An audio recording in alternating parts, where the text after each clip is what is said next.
با سلام و وقت بخیر. در صحنه دیپلماسی جهانی چندین پرونده باز وجود داره. جنگ اوکراین، رقابت چین و آمریکا، پرونده غزه. دو پرونده هم وجود داره که مربوط به ایرانه. مسئله هسته ایران و جنگ 12 روزه.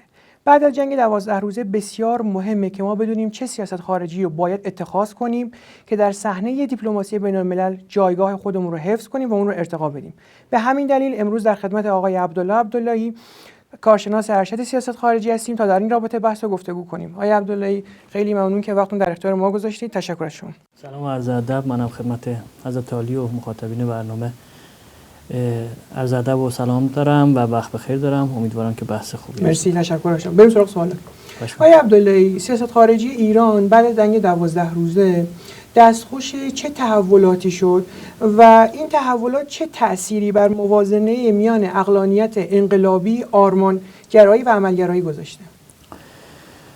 عرضم به حضور شما که برای اینکه به این سوال جواب بدیم من یه شاکله‌ای حالا خیلی مختصر از بحث سیاست خارجی در ایران رو میگم و بعد حالا ناظر به اون شاکله و ناظر به اون صورت بندی این بحث رو هم داخلش انشالله.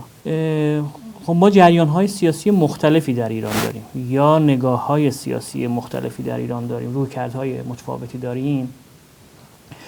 منتها میشه به نوعی اینها رو در قالب 3 تا دسته آورد. اونایی که بیشتر با هم دیگه وارد چالش شدن، کنکاش شدن. نمیخوام بگم فقط اینها هستن، ولی به هر حال اینا اون صورت برجسته تر ماجرا هستن و اون بخش به نوعی فعالتر ماجرا هستن. حالا این نامگذاری ها هم نامگذاری خودمونه، ولی اینکه خب مسماش چی هست رو حالا عرض میکنم. یه جریانی خب هم که اشاره کردیم جریان عقلانیت انقلابی که حالا اینو آخر سر مختصاتشو میگیم، اما دو جریان دیگه هم هستن که به نوعی شاید بیشتر هم اتفاقا صداشون شنیده میشه، منازعهشون به نوعی برجسته تر هست، توی رسانه ها بیشتر با هم دیگه چالش دارن. یه جریانی رو ما اسمشو میذاریم جریان رمانتیک، یعنی یه اعتقادی به یه رمانتیسمی در سیاست خارجی دارن. این رمانتیسم یه سری ابعاد داره، یه سری وجوه داره. یعنی چرا ما به اینا اصلا میگیم رمانتیک؟ به دلایل مختلف. یکیش اینه خیلی تقریبا عقل رو در سیاست خارجی به محاق میبرن. از چه جهت؟ البته ادعای عقلانیت دارن، یعنی از خودشون اگر بپرسید که شما مهمترین وجه ممیزتون نسبت به بقیه گروه‌های سیاسی در ایران چیه یا گروه‌های اجتماعی در ایران چیه، حتما میگن که ما با عقلانیت کار میکنیم. ولی عملکرد نشون میده که خیلی این مسئله برعکسش هست. یعنی عملاً اون وجه عقلانیت در سیاست خارجی یا کلاً سیاست ورزی به کنار میره و احساس جای خودش میشینه. چرا این حرف رو میزنیم؟ چون تجربه هم نشون داده یا حتی در دیالوگ هاشون هست، در گفتگوهاشون هست، در نوشته هاشون هست، تصور اونها از سیاست خارجی صرفاً اینه که مشکل ما در وضعیت روابط بین‌المللی که صرفاً ما گفتگو نمی‌کنیم، یا مثلا اگر آمریکایی‌ها حرفی از مذاکره میزنن ما پاسخ منفی میدیم بعضا. یعنی این تصور یا به عبارت بهتر توهمی وجود داره که اگر ما صرف مذاکره رو در روابط خارجی در مواجهه با آمریکا بپذیریم، در هر برهه‌ای با هر پیش شرطی در هر شرایطی اگر ما اینو بپذیریم عملا مشکل حل میشه. دیده باشید مدام هم روی این موضوع عرضم به حضورتون که مانور میدن و یه تصوری دارن که یک سوء تفاهمی شکل گرفته این وسط بین ایران با آمریکایی‌ها. این سوء تفاهم هم ناشی از دیالوگ نداشتن، گفتگوی مستقیم نداشتنه و اگر ما حاضر به گفتگوی منطقی با طرف مقابل باشیم حتما مشکل حل میشه. یعنی یه تصور این شکلی وجود داره. عرضم به حضورتون که حالا ویژگی‌های دیگه هم دارن. مثلا یه ویژگی مهم دیگه شو اینه که خود تحقیرن. یعنی تصور یا تخمینی که از قدرت خودمون دارن خیلی چیز ناچیزیه که اینم دوباره توی گفتگوهاشون دیدید. یعنی این تصور که اگر طرف مقابل یه موشک بزنه تقریبا همه سیستم دفاعی ما همه چی از کار میفته. اینو حالا توی بحث‌های جنگ 12 روزه اشاره خواهم کرد. یه نکته دیگه راجع به تصور اینها یا تخمین اینها از قدرت طرف مقابله. یعنی یه قدرت هیولایی، یه قدرت هالیوودی که هر چی که اراده کنه به دست میاره. یعنی یه دوچار یک تخمین خیلی زیاد از طرف مقابل هستن، از قدرت طرف مقابل هستن و مسائل دیگه. حالا مثلا یکی از وجوه حرفاشون اینه علیرغم اینکه ما معتقد به این هستیم که سیاست خارجی یک محیط اجماعیه، یعنی یک حوزه اجماعی هست، باید حتما شما در سیاست خارجی یک ید واحده‌ای باشید، یک صدای واحد باشید و در مقابل طرف مقابل به نوعی اظهار ضعف نکنید یا دچار تشتت نکنید محیط داخلیتون، چون هر چی شما در محیط داخلی دچار تشتت باشید حتما مجبور به امتیازدهی میشید در سیاست خارجی. ولی این جریان رمانتیک اعتقادی داره که ما هر چی در داخل دو قطبی رو تشدید بکنیم و مثلا این بحث‌های خیلی تخصصی رو هم ببریم توی محیط‌های عمومی و با یه پاپولیسمی مثلا اینجوری وانمود کنیم که اصلا کل مشکل اینه که ما فقط سر میز مذاکره بعضی وقتا حاضر نمیشیم، میتونیم از حاکمیت امتیاز بگیریم و مثلا مجبور کنیم حاکمیت رو در ایران به یک گفتگو با آمریکایی‌ها. خب اینم توهم دیگه. در مقابل اینها حالا باز ویژگی‌های دیگه داره، من میخوام مختصر از روش رد بشم. در مقابل اینها ما یه جریان رادیکال هم داریم. رادیکالیسم یعنی چی؟ یعنی اساساً اون نهله یا اون تفکری که به تناسب بین ابزار و آرمان خیلی اعتقادی نداره. اون بخش اول رمانتیکا خیلی آرمانگرا اصلا نیستن، یعنی معتقدن که خیلی آرمانی وجود نداره، همین می‌خوایم با هم دیگه صفا کنیم دیگه. و دیدگاهشون نسبت طرف مقابل خیلی رمانتیکه، یا آدمای خیلی خوبی هستن، هیچ مشکلی با ما ندارن، فقط مسئلهش اینه که بیاید با هم مثلا گفتگو کنیم. رادیکالا خیلی تناسب آرمان و ابزار رو بهش اعتقاد ندارن، یعنی معتقدن صرف این که ما جهت مشخصی داشته باشیم، آرمانگرا باشیم، کافیه برای اینکه به اهدافمون برسیم و اونها رو محقق کنیم. در حالی که عقلانیت انقلابی که حالا مثلا میشه وجوه دیگه شم اشاره کرد، در حالی که عقلانیت انقلابی معتقد به این هستش که حتما شما باید برای تحقق آرمان‌ها بدون اینکه اون آرمان‌ها رو بذارید کنار و همیشه باید بهش معتقد باشید، همیشه باید در همون جهت باشید، ولی شما باید ابزارهای لازم برای اون رو هم بتونید در اختیار بگیرید.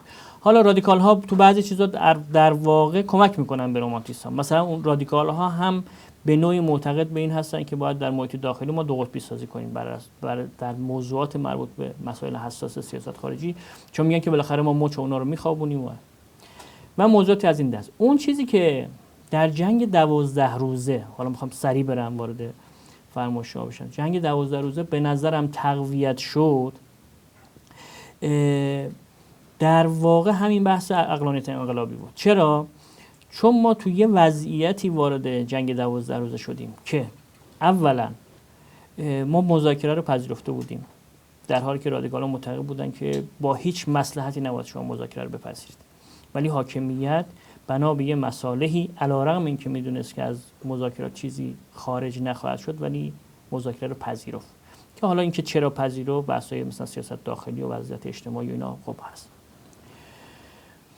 پس ما در شرایطی که داشتیم مذاکره میکردیم وارد جنگ 12 روزه شدیم و از قضا طرف مقابل که ترامپ بود مدام در مصاحبه‌هاش عنوان میکرد که مذاکرات رضایت بخشه و داریم میریم جلو و احتمالاً مثلا خبرهای خوبی میشنویم، خبرهای خوشی میشنویم، احتمالاً به توافقی میرسیم و از اون چیزی که حتی قبل از اون جامعه ایران تصور میکرد خوشبینی بیشتری اظهار میشد ناظر به مذاکرات. ولی خب جنگ صورت گرفت و تنها چیزی که تونست جلوی دشمن رو بگیره عنصر مقاومت بود. یعنی این بحث عقلانیتی که ما شرایطی وارد شدیم که هیچ کسی نمیتونست بگه که ما مقصر بودیم، یعنی ما مذاکره رو کرده بودیم، ما حرفامون رو زده بودیم، ما اعلام کرده بودیم که همه مطمئن بودیم که ما به سمت بمب هسته‌ای حرکت نمی‌کنیم. ولی از اون طرف هم حتی اونهایی که تو نهله رمانتیسم بودن و تصور می‌کردن که حالا گفتگو شد دیگه تمام ماجرا اوکیه، دیدن که اون چیزی که دشمن رو واقعا نگه می‌داره موشکاست، اون چیزی که دشمن رو واقعا نگه می‌داره قدرت اجتماعی، اون چیزی که دشمن رو واقعا نگه می‌داره استحکام مثلا ثبات داخلی کشوره. و این به نظرم یه محکی شد، یه اتفاق شد. شاید مثلا شما 50 سال می‌خواستید گفتگو کنید یا به استدلال عقلی بیارید، نمیدونم بحث‌های ارسطویی بکنید و هر کار دیگه بکنید، به این شدت و به این مثلا استحکام نمی‌تونید ثابت کنید که آقا به هر حال عقلانیت یه چیز، عقلانیت حتما مهمه، برای اینکه اگر جامعه احساس میکرد که شما به واسطه یک به نوعی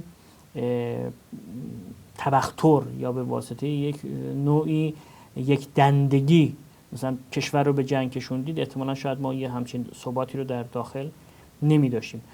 و اگر از اون ور به حرفای رومانتیسم ها گوش میکردیم و خودمون رو خلع سلاح میکردیم به امید اینکه آقا مثلا دشمن موشک و ایناست، اینا بخاطر اینکه میخوایم با هم همزیستی مسالمت آمیز داشته باشیم، حتما ما تو این جنگ، خب که جنگ کاملا نظامی بود دیگه با همه ابزارها، حتما یه شکست سنگینی می‌خوریم و اصلا ایران فرو می‌پاشید. لذا اتفاق مهمی که افتاد به نظرم تثبیت حقانیت عقلانیت انقلابی بود و به نظرم خیلی اتفاق مهمی بود. یعنی عقلانیت انقلابی هم یعنی این که ما همزمان 4 تا مسئله رو در نظر داشته باشیم برای حکمرانی. یک بحث جهت، یعنی شما باید یک جهت آرمانی داشته باشید.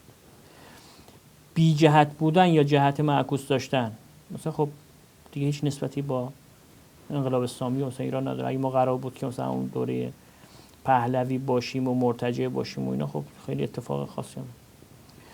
موضوع دوم توی عقلانیت انقلابی بحث ثباته، یعنی شما باید محیط داخلی خودت رو به نوعی باید پیش ببری، با یک عقلانیتی پیش ببری، با یک ابتکار عملی پیش ببری که حد اکثر ثبات ممکن رو داشته باشی.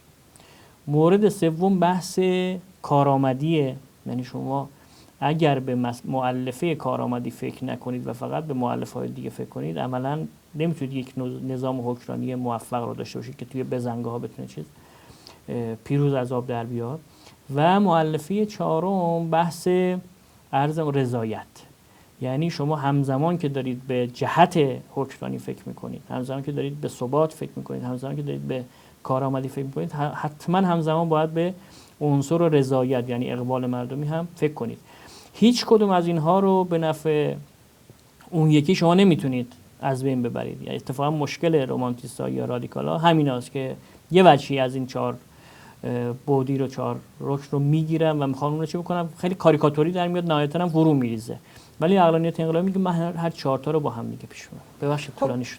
با توجه به صحبت‌های شما، به نظر شما بعد از این جنگ 12 روزه رادیکال‌ها و رومانتیسم‌ها برگشتن سر عقلانیت انقلابی، یعنی عقلانیت درشون ایجاد شد که شیوه درست همینه یا نه بر همون پاشنه قبلی میکرد؟ ببین گروه‌های سیاسی خب خیلی مسئلهشون معمولاً همیشه چیز که نیست، منطق که نیستش که خب، یعنی انواع اقسام شاخص‌ها یا انواع اقسام مؤلفه‌ها مؤثر میشه در اینکه یک گروهی یا نهله‌ای در سیاست چه موضعی رو اتخاذ کنه. اگر صرفا منطقی بود خب غالباً الان باید همه میپذیرفتن و تموم شد و تقریبا یک دست میشد سیاست در ایران، چون یه چیزی که خب خیلی مشخص بود.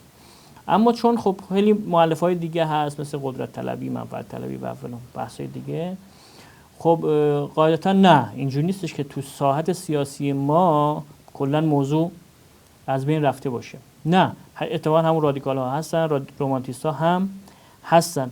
و از قضا اون چیزی که بعد از جنگ رخ داده، جنگ اتفاق افتاده، تشدید شده، اینه که ما چه روایتی از جنگ 12 روزه داشته باشیم که بتونیم باز همون چارچوب فکری خودمون رو به نوعی بر صدر بنشونیم یا تفوق بهش ببخشیم.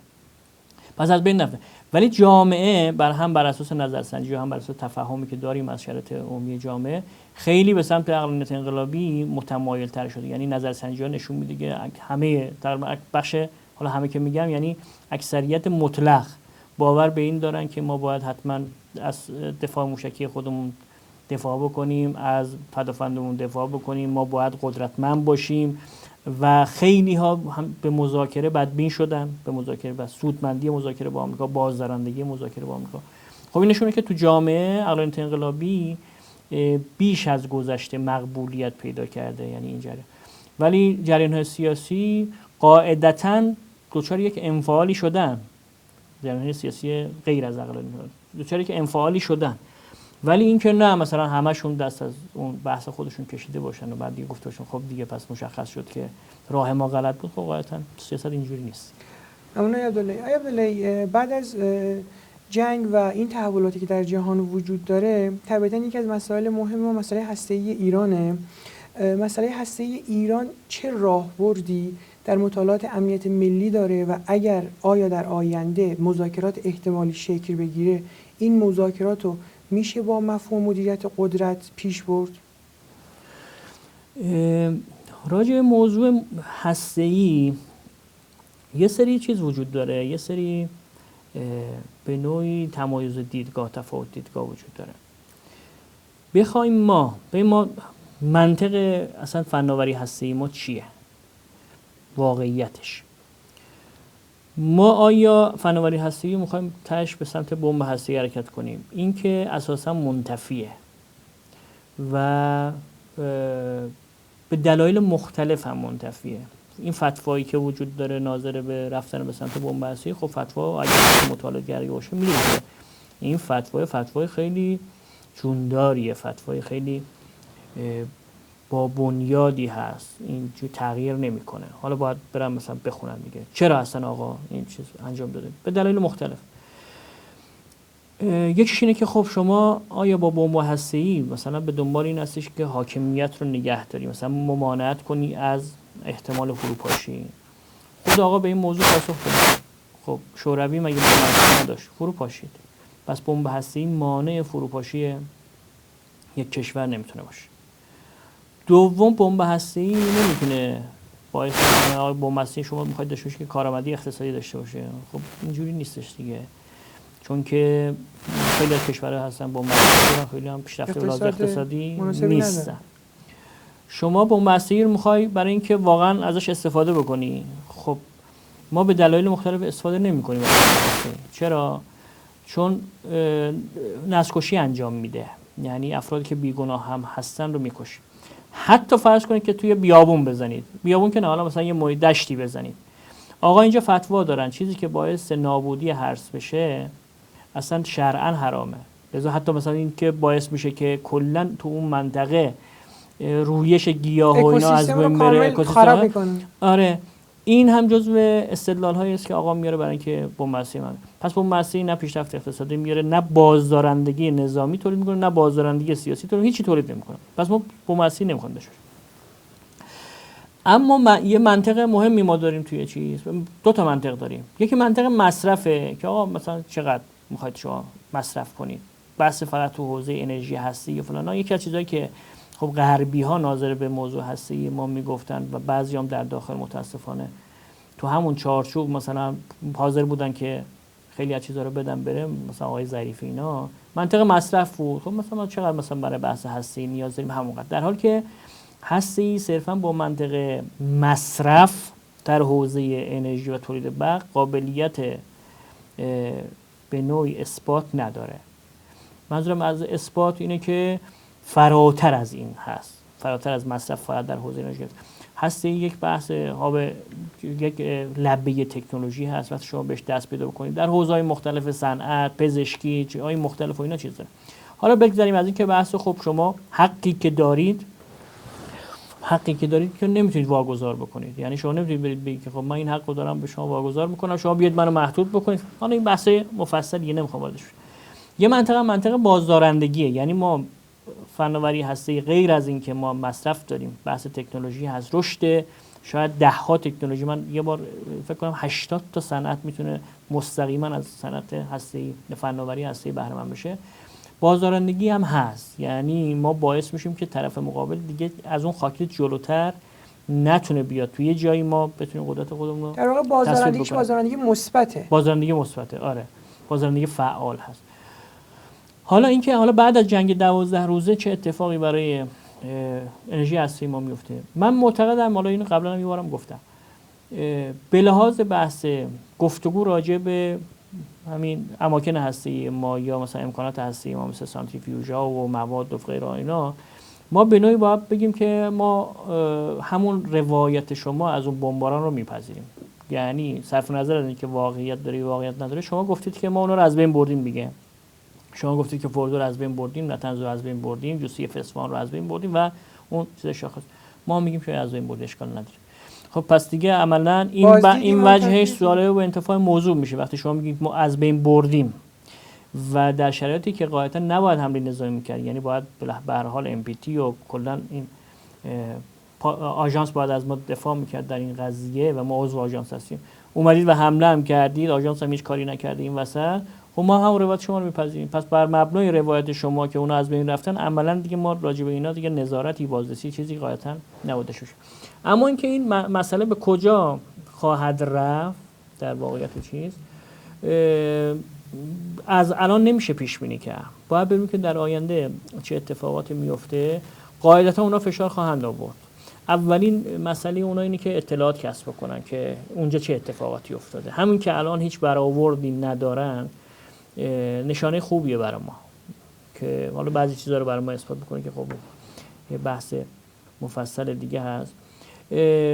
ولی اونا حتما سعی خواهند کرد که اول برآورد داشته باشن. بعضی از این فشارهایی که برای بازرسی اینا انجام میدن برای اینکه اول یه تخمینی داشته باشن که ما فناوری هستیم الان در چه شرایطی هست و بعد از اون خب قاعدتاً اگر برآوردش این باشه که نه خیلی از چیزا از بین نرفته، احتمالاً فشار مجددا آغاز خواهد شد.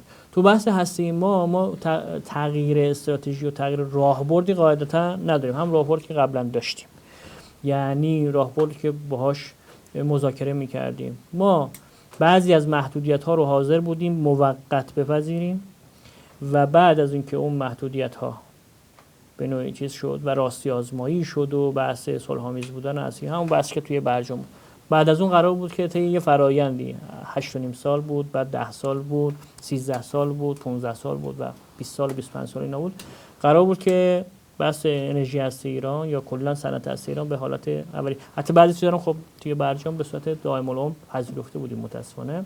حالا فرض کن مثلا خب بالاخره اون توافقی بود که انجام شده و توافقی که خیلی قابل نقد بود، اما دیگه ما بالاتر از اون دیگه نمیتونیم کاری انجام بدیم. یعنی اگر مثلا قراره که کاری انجام بشه همون بحث چارچوب برجام بوده دیگه و خود آژانس هم بارها گفته که فناوری ایران صلح‌آمیزه، یعنی اون چیزی که اونا ادعا داشتن، چون اونا میگفتن که ما باید به یه توافقی برسیم، بر اساس اون توافق راستی آزمایی کنیم که شما فناوریتون صلح‌آمیزه، یه سری محدودیت‌ها رو بپذیرید، چی متوقف کنید و بعد دیگه برگردید به حالت عادی. خب ما الان قاعدتاً باید برگشته باشیم به حالت عادی دیگه. اون 10 سال هم گذشته، قطعنامه‌های شورای امنیت هم قاعدتاً لغو شده، بعد از اون ما میتونیم حالا واردش بشیم. میشه مثلا ابتکارهایی در این وسط انجام داد، ولی قاعدتاً ابتکاری که فرابرجام باشه دیگه اساساً برای ایران خیلی قابل پذیرش نیست. علت منطقی هم داره.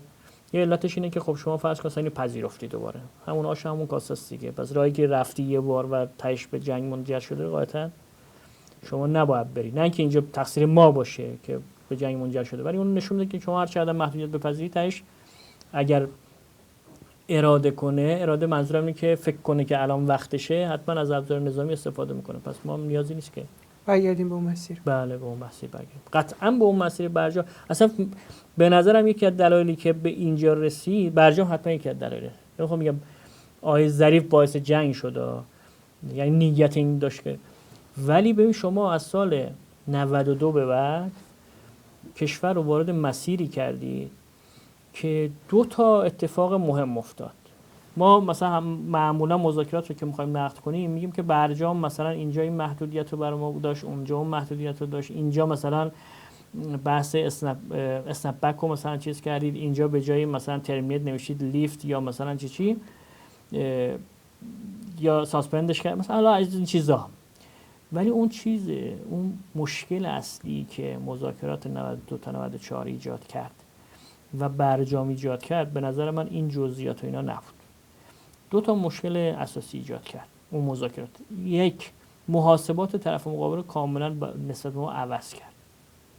تا قبل از سال 92 اونا محاسبهشون اینجوری بود و اینو نوشتن مفصل هم نوشتن، مثلا جان کری نوشته، ویلیام برز نوشته، شرمن نوشته، حتی مثلا تریتا پارسی توی کتابی از همه اینا مصاحبه گرفته. اونجا هم مثلا گفتن، فرانسوی گفتن، انگلیسی ها گفتن.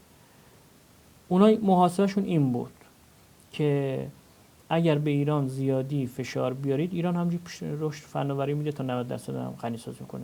کاملا صلح‌آمیزه، ولی اونا دوست نداشتن یه همچین اتفاقی بیفته. یعنی گفتن ما فشار آوردیم، ایران رفت سانتریفیوژی که مثلا اول یه دونه هم نمیذاشیم به چرخه، برد مثلا 164 تا کرد، بعد چند تا آبشار کرد فلان کرد، هیچ سانتریفیوژا از یه دونه یا چون می‌بینی که مثلا حدود سالهای 83 84 میگفتن که مثلا یه آبشار بذارید به چرخ و اینا که قبول نمی‌کنن. بعد خب این شد چند ده هزار تا، درسته؟ از اون طرف گفتن باز فشار آوردیم، ایران به جای اینکه مثلا تو بحث هسته‌ای متوقف بشه 20% رو ساخت که دیگه اصلا کلا شیفت پارادایم بود دیگه، یعنی عملا به همه فناوری در حوزه هسته‌ای رسیده. پس ما مجبوریم از طریق توافق ایران رو محدود بکنیم، چیز کنیم، امتیاز بدیم. اون چیزی که بعد از 92 اتفاق افتاد محاسبهشون این شد. قبلا میگفتن فشار بیاریم ایران میره جلو، بعد از 92 نوشتن که اگر فشار بیاری ایران امتیاز میده، چون آقای روحانی و آقای ظریفی امتیاز میدن، خیلی ساده امتیاز میدن. پس این یکی فشار بیاریم امتیاز، چون محاسبه از همه چی مهمتره. نکته دوم اصلا سیاست خارجی مسدود شد. یعنی شما با یه شعار رمانتیک که آقا با سیاست خارجی و با صرف گفتگو بدون قدرت و بدون چیزی اینا همه چی حل میشه و فقط مشکل اونها اینه که سوء تفاهم ایجاد کردیم برای شما، باید بریم مثلا درست صحبت کنیم، انگلیسی صحبت کنیم، سوء تفاهمشون رفت شه، مثلا فارسی میگفتیم مترجمه بدتر، این چیزای رمانتیک. اینا میگفتم ما با این بریم حلش میکنیم، حل که نشد هیچی، مسیر سیاست خارجی مسدود شد. ببخشید اینو طولانی میکنم، شما کتاب اینا رو دیده باشید، از سال 81 82 تا حدوداً 86 آمریکایی‌ها میگفتن که ما با ایران مذاکره نمی‌کنیم، با همین ترویکا مذاکره کنید، همون سه کشور اروپایی مذاکره کنید. این آقای فکر کنم ویلیام برز می‌نویسه، میگه که بحث مذاکره با ایران که بود، رامسفلد فکر کنم موقع وزیر دفاع بود و بقیه‌شون میگفتن که مذاکره کنیم با ایران که به شیطان پاداش بدیم، به ما میگفتن.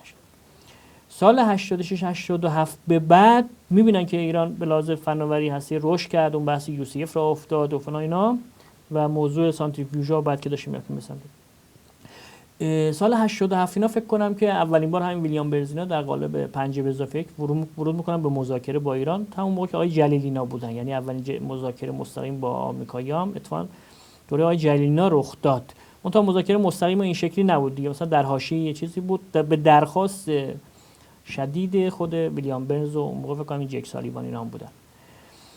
اینا هی درخواست میدادن، بعد اینا درخواست مدام درخواست مذاکرات محرمانه توی مسقط که قبل از دولت روحانی هم یک دو تا برگزار شد.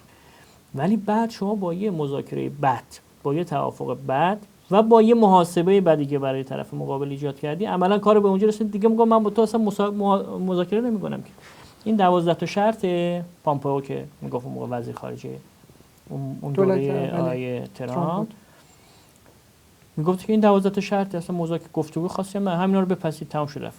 یعنی سیاست خارجی مسدود شد. این دو تا اتفاق خیلی اتفاقات سنگینی بود و من به نظرم بعد از اونم حالا آروم آروم هم رفت این که به جنگ هم چیز کرد. یعنی شما اگه مسیر رمانتیکی رو در سیاست خارجی غیر عقلانی، مبتنی بر احساس، مبتنی بر ساده سازی، آقا مثلا مشکلی نداریم، اینو پیش بگیری و خودت رو تحقیر کنی، دشمن رو هالیوودی کنی، خب نهایتا میاد به جنگ هم میانجام. ببخشید. قانون عبدالله، در جهان جدید جنگ روایت‌ها و جنگ شناختی بسیار حائز اهمیته. به نظر شما بعد از جنگ 12 روزه ایران تا چه اندازه تونست روایت خودش رو بر جهان بین الملل غالب بکنه و سیاست خارجی ایران در پیشبرد این چه چالش‌هایی رو داره؟ ما دو تا مفهوم داریم که ناظر به این دو تا مفهوم و حالا اون اصطلاحاً دیالکتیکی که بینشون برقرار میشه یا تعاملی که بینشون برقرار میشه، یه جوری میشه این بحث شناختی رو، جنگ شناختی رو توضیح داد. یکی بحث مفهوم واقعیته، یعنی اون چیزی که واقعا داره اتفاق میفته. یه مفهوم بحث روایته، یعنی اون چیزی که ما میسازیم راجع به اون بحث واقعیت. این جنگ شناختی که اشاره کردید، خب الان من به نظر البته خیلی روایت دقیقی از جنگ شناختی یعنی تو کشور شکل نگرفته و یه تصوری وجود داره که جنگ شناختی همون جنگ فرهنگیه یا جنگ شناختی همون جنگ رسانه‌ایه، یه همچون تو همون قالب‌ها چیز می‌کنیم. به نظرم متفاوته. این چیزی که باعث شد ما در این جنگ 12 روزه به لحاظ روایت و به لحاظ اون برونداد، بازنمایی موفق عمل بکنیم و به نوعی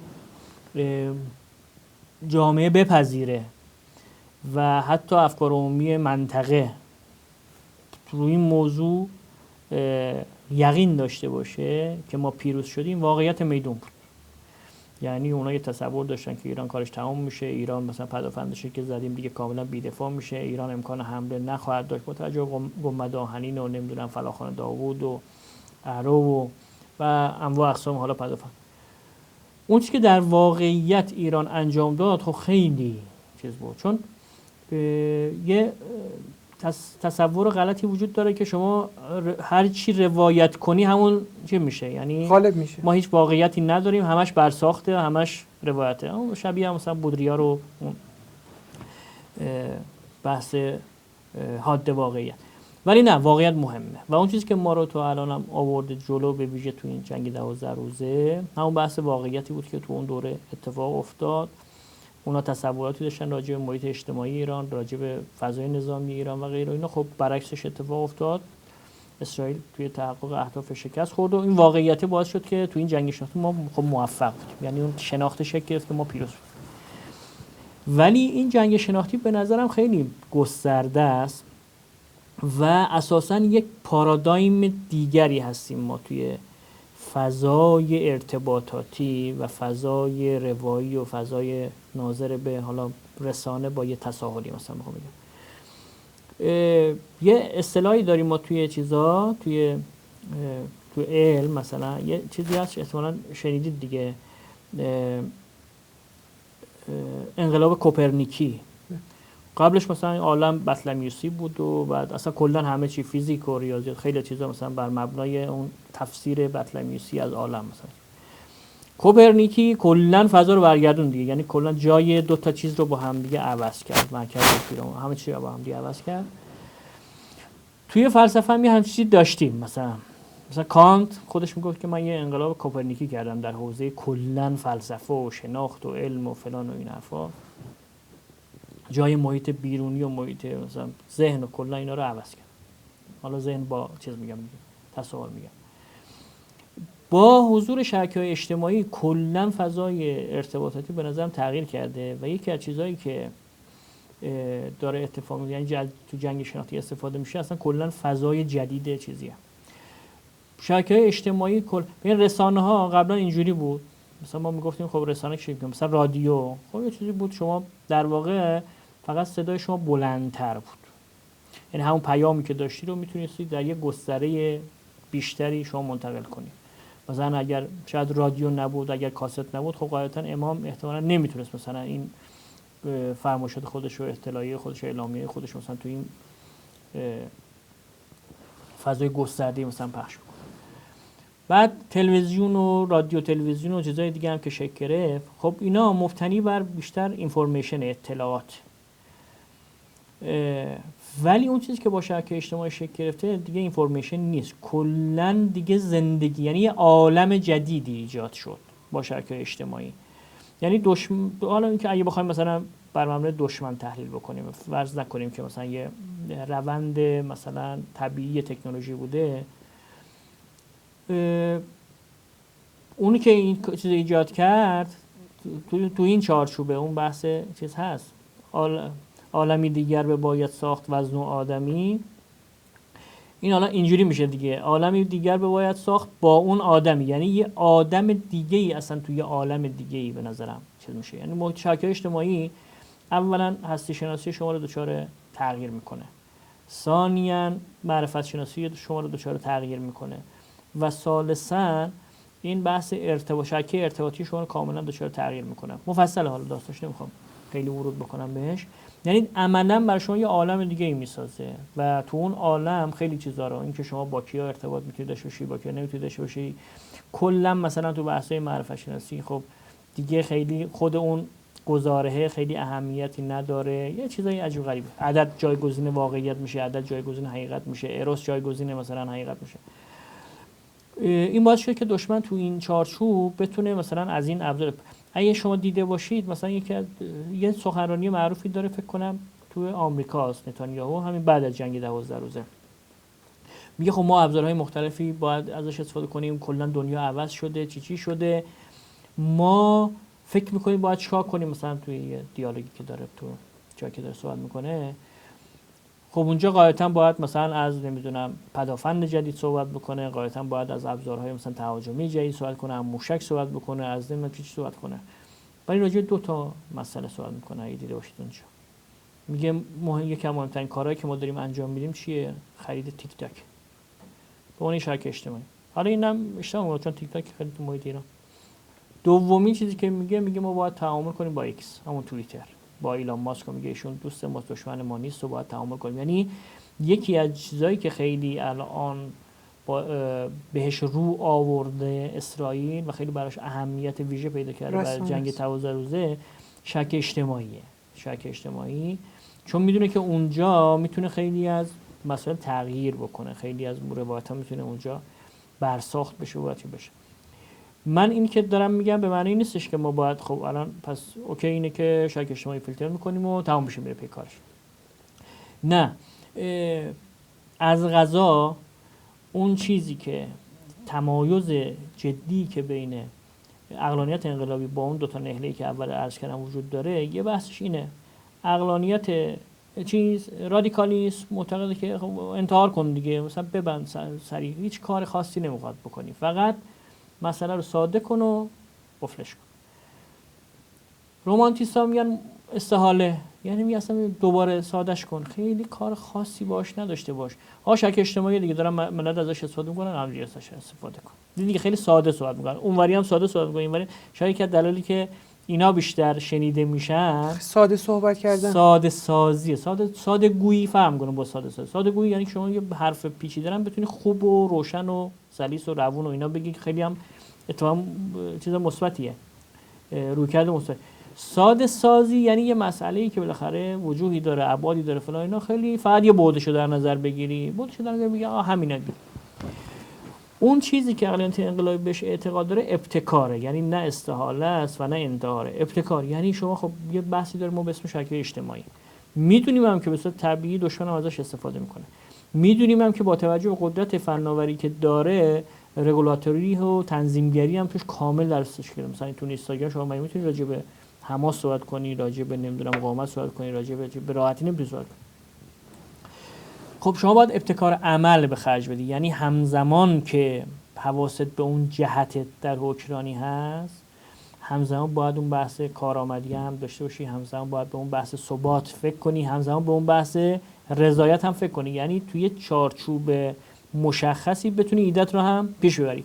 و الا شما اگر مثلا همین الان بگی که خب من همه اینا رو میبندم، ساده است دیگه، تموم شد دیگه. من نمیگم شبکه اجتماعی مسئله است، پرابلمه، میبندمش. اونوری هم میگه که آقا چیه مثلا پرابلم، مثلا کی گفته دشمن؟ خیلی ساده است، رمانتیک. دشمنی کجا؟ مثلا چیز شبکه اجتماعی دیگه، فقط ما با هم ارتباط داریم. دیدی مثلا چقدر بامزه است، استوری میکنی، دایرکت میدی، نمیدونم پیام میفرستی، پست میذاری، میبینن، بامزه است دیگه، رمانتیک.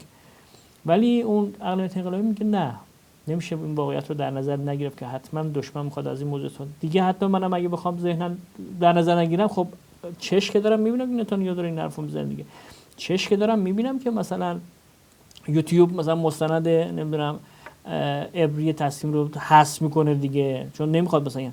یا میبینم که مثلا حاج قاسم شما یه پست ازش بذاری سریع کل اکانت تو میبنده و.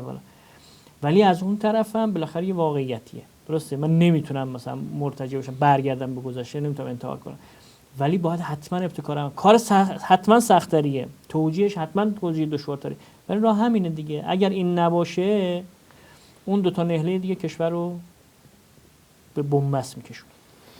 آقای عبداللهی، در صحبت خودتون به بحت کشورهای منطقه از توان نظامی ایران گفتید. به نظر شما با توجه به اینکه در منطقه غرب آسیا و کشورهای منطقه به ویژه ایران در حال بازسازی و کنش فعالتر در همه حوزه‌ها هستند، چه در حوزه نظامی، به نظر شما این امکان وجود داره که نظم منطقه‌ای بومی با توجه به کشورهایی که در منطقه هستن شکل بگیره، یا نه دوباره این امنیت در منطقه برون سپاری میشه و کشورهای فرامنطقه‌ای دوباره به منطقه حضور پیدا میکنه؟ نظر شما در این رابطه چیه؟ ببین همین واقعیتی که عرض کردم توی جنگ 12 روز رخ داد، قاعدتاً میتونه یه سری از ذهنیت‌ها رو تغییر بده، یه سری از راهبردها روش مؤثر باشه. ببین چند تا اتفاق افتاد در این منطقه که بعد از اون شما شاهد این بود که یه سری تغییرات بودیم. مثلا فرض کنید که بعد از اینکه اون گلوبال هاک رو پدافند ایران زد، همون موقع خیلی خب یادتون باشه جنگ یمن تو چیز بود دیگه، تو اوجش بود تقریبا، عربستان و امارات و اینا. یه دفعه تقریبا یک تجدید نظری نسبی صورت گرفت توسط اینها. علتش چی بود؟ میگفتن که آمریکایی که نتونه مثلا از خودش اینجوری دفاع بکنه، ایران مثلا گلوبال هاک هم زد و بعد از اون ترامپ حتی تشکر کرد که مثلا میگفتش که کنارش یه حکومت دیگه هم بود که تو سرنشتن داشت مثلا از ایران ممنونیم که اونو نزد. خب وقتی اراده ایران دیدن و تصورشون هم از آمریکا تعدیل شد، نمیخوام بگم کلا تغییر کرده، تعدیلش گفتن خب اگه اونا تصورشون قبلش این میتونست باشه که اگر ایران دست به مثلا به یکی از این چیزا پهپادهای آمریکایی بزنه، احتمالاً ایران به خاک و خون کشیده میشه. بعد اینکه نه خیلی اتفاق خاصی نیفتاد، پس تغییر دادن. بعد یه نبرد نامرئی تو حوزه چیز شکل گرفت، کشتی‌ها شکل گرفت، نفتکش‌ها شکل گرفت، با اسرائیلیا بود دیگه مشخصا. ایران ضربات سنگینی میزد به اسرائیلی‌ها، اونا میزدن ایران ولی سنگین‌تر میزد. بعد دیدن که خب خیلی اتفاقات عجیب غریب، یه خورده تعدیل شد نگاهشون و بعد از اون اگه دیده باشه جنگ یمن یه خورده دچار افت شد، تقریبا تعطیل شد. بعد رویکرد به تعامل با ایران تشدید شد در منطقه و خب بالاخره ارتباط ایران با عربستان هم که در دوره‌های شهید رئیسی تا حدی بهتر شد.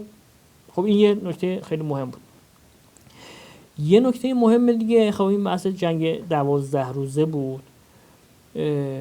شما احتمالاً محیط‌های اجتماعی توی جای مختلف شاید رصد کرده باشید. من خودم 2-3 روز اول جنگ چیز بودم، عربستان بودم.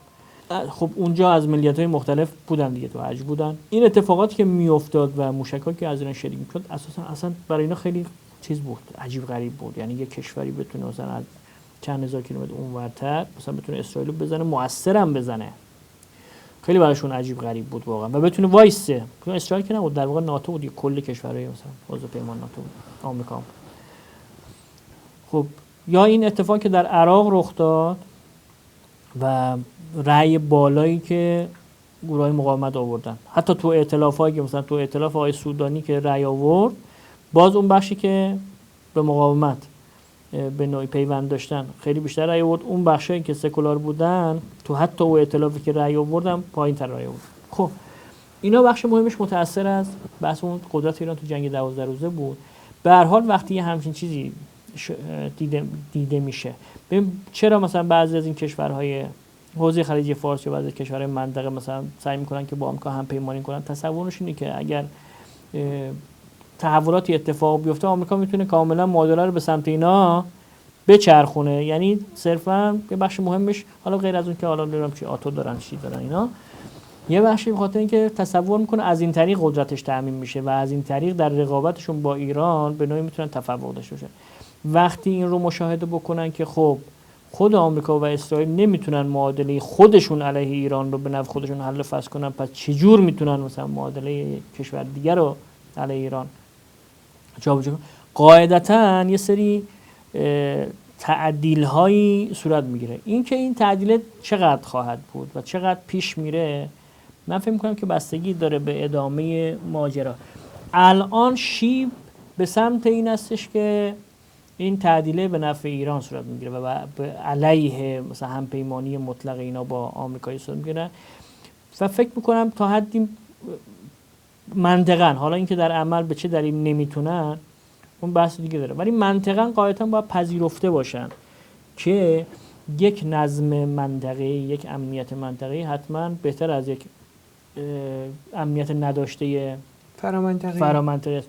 چون در واقع اونا که امنیت نیاوردن، یعنی برای اونا صرفاً مسئله اسرائیل مهمه و برای اسرائیلی ها هم اساساً چیزی به اسم ثبات معنا نداره. یعنی این شرایطی که شما فرض بکنید که یک وضعیتی ما خواهیم داشت که اسرائیلی ها دیگه در اون جنگی نخواهند داشت، به یه مثلا محیطی قانع خواهند بود، رضایت خواهند داد، خواهند گفت که آقا مثلا این مرزهای 1948 برماست، این 1967 برماست، اصلا یه همچین چیزی امکان پذیر نیست.